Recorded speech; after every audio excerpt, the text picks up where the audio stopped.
Today is a special day because we have multiple GTRs at our disposal.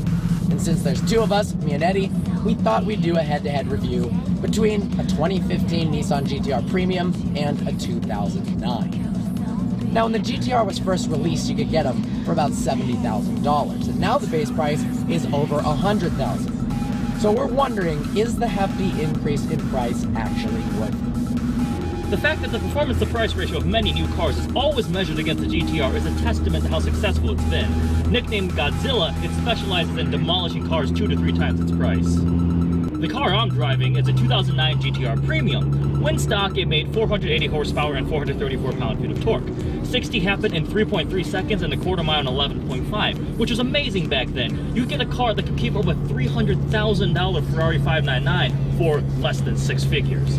A stock 2015 Premium comes with 545 horsepower and 463 pound-feet of torque. The thing about GTRs is finding a car that's actually stock is nearly impossible. From the factory, this car hits 60 miles an hour in comfortably under 3 seconds, the quarter mile in 11.2. Both this and the 2009 have a 3.8-liter twin-turbo V6, and minor software tuning tweaks and other upgrades have resulted in a power increase from 480 when it was released to 545, and even more if you get the Nismo edition. As with most GTRs, this one has not remained stock. An E85 Flexio conversion, plus a couple of bolt-on parts and a full custom exhaust, and additional carbon fiber exterior trim pieces mean the power and style of this car have been updated. End result is it makes a little over 600 wheel horsepower, and it is very, very loud.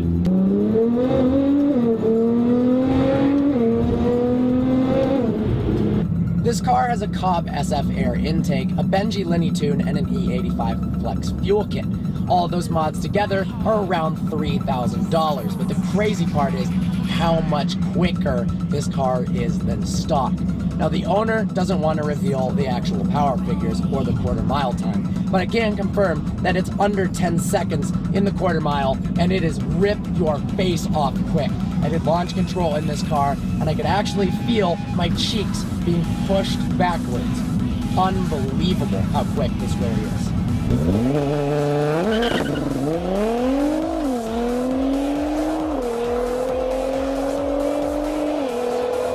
In a straight line, the GTR lives up to its reputation of being a land-based rocket ship.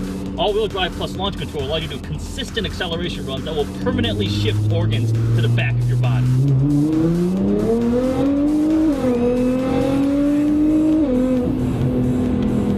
The multimedia unit, of course, has climate and audio controls, but it also has some nerdy tech features. For instance, you've got temperature gauges, you've got G-forces for your steering and braking, you've got torque split, boost. Enough to make any GTR fanboy go nuts.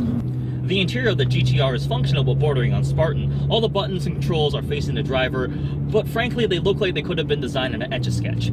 It does not cultivate the atmosphere that a Ferrari or an Aston Martin does, although there are a few concessions to luxury and convenience. There are 2 back seats, but with 2 full-size adults in the front, you're not going to want to spend any prolonged periods of time back there unless you're younger than 10 years old. For 2015, Nissan has tweaked the GTR to become more comfortable and compliant. I actually really like the new interior. While the basic layout is the same, it feels a little bit more upscale. Now, one of the chief criticisms of the GTR was that it was extremely uncomfortable to drive on anything but a very smooth racetrack. Nissan listened. The car suspension is tuned a little bit more soft, so it actually feels pretty nice over even some rough road imperfections, and that's good because that allows the tires to remain in contact with the road even over uneven surfaces. Handling-wise, the GTR is not a light car. At nearly 4,000 pounds, Godzilla has had a little too much sushi throughout the years. Yet, through the magic of computers, the Nissan GTR still manages to defy the laws of physics. Back in 2009, this car set a lap record of 7 minutes and 26 seconds around the Nürburgring, which was as fast as a Carrera GT or a Pagani's on the F. You fast forward to 2015, and now a Nismo GTR runs a 7-minute, 8-second lap, which is only 11 seconds slower than a Porsche 918. The exterior appearance of the GTR has remained pretty much unchanged since 2009. However, there have been some updates in the headlights and taillights. The revision for 2015, I think, looks a lot better than the previous generations. This car, while it performs like a supercar, does not look like a supercar. It's not as outlandish, it doesn't garner as much attention, and in fact, if it drives down the road, if you're not an automotive enthusiast, you're probably not going to notice it apart from the big spoiler on the back. In the GTR-U, the human are the weakest link.